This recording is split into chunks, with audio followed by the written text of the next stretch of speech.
మోదీ విధానాల వల్ల దేశం వెనుకబడిపోతుందని ట్రంప్ చేసి నష్టాలను ప్రశ్నించే స్థితిలో బీజేపీ లేదని సిపిఎం కేంద్ర కమిటీ సభ్యుడు తమ్మినేని వీరభద్రం అన్నారు.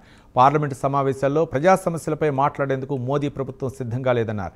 బీహార్ ఓటర్ల జాబితాలో లోపాలను ప్రతిపక్ష పార్టీలు ప్రశ్నించినా సుప్రీంకోర్టు చెప్పినా కేంద్ర ప్రభుత్వం కుట్రపూర్తిగా వ్యవహరిస్తోందని విమర్శించారు. పెహల్గాంపై పార్లమెంట్లో తలా తోకలేని సమాధానం చెప్పారని కొత్తగూడెం జిల్లా కార్యాలయంలో ఆరోపించారు తమ్మినేని వీరభద్రం. మోదీ అమెరికా బ్రిటన్తో చేసుకున్న ఒప్పందాల వల్ల దేశంలోని వ్యవసాయ రంగంతో పాటు అనేక రంగాలు సంక్షోభంలో పడ్డాయని మండిపడ్డారు.